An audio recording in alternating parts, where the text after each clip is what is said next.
Can you ever have too many currants? I don't think so. There's so many things you can do with them. Let me share with you 3 simple recipes that I made with one day's harvest of black currants. Jam, syrup, and a rustic cake. They're all practical and a little old-fashioned, like so many good things. I started with the jam. Currants are perfect for it. They're high in pectin, so they thicken naturally. I use about 6 to 7 cups of currants and 4 cups of sugar. But you can adjust the sugar, depending on how tart your currants are.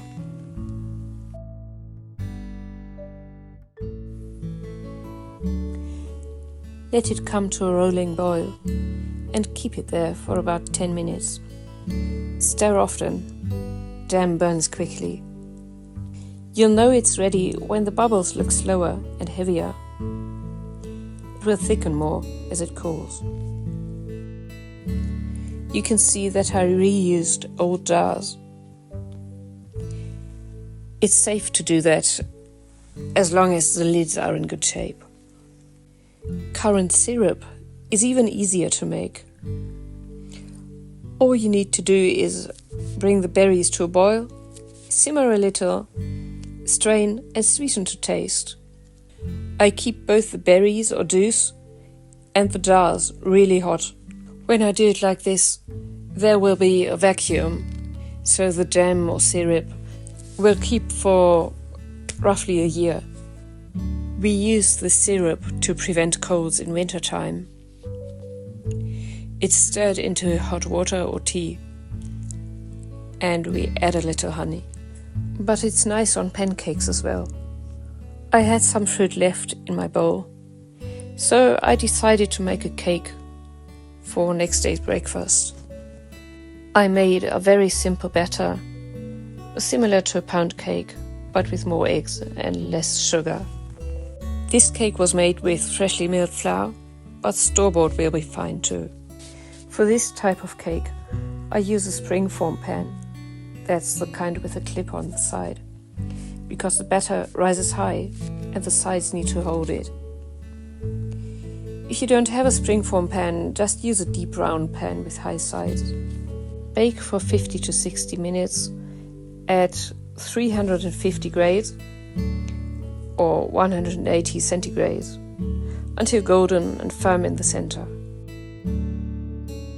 When I started making the cake, it was already getting dark, so I lit a candle. My family was asleep, and I was alone, enjoying my time in the kitchen. While canning can be a little bit stressful, I really enjoy baking a simple cake like this one. It's so relaxing and cozy, especially in the quiet of the night. I spread about half of the batter at the bottom of the pan and put half of the berries on top, then repeat. There's no need to be very exact about this. If you don't have currants in your garden, you can still make this cake with frozen berries, but you might want to toss them in a little flour before using them, so they don't bleed too much into the batter.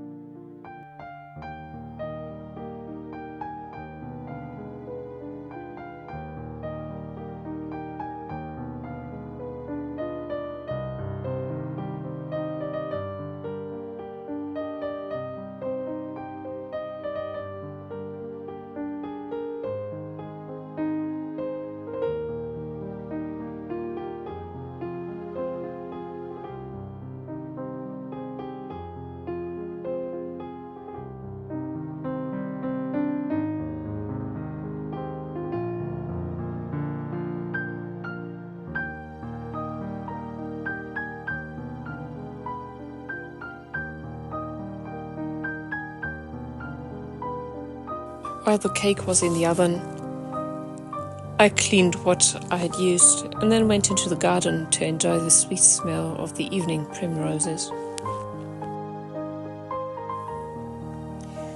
The sweet smell of cake greeted me when I came back into the kitchen.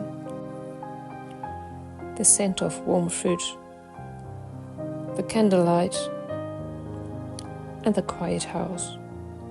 What a lovely, peaceful evening.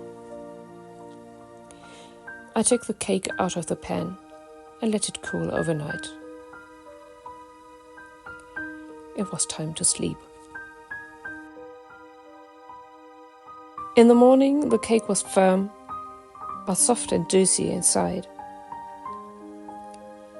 You can see that there's quite a lot of fruit in it. So this was 3 things to eat or drink from one day's harvest of blackcurrants. If you like simple old-style kitchen routines like this, subscribe or leave a comment. I'd love to know how you use currants where you live. I left the recipes for you in the description. See you next time.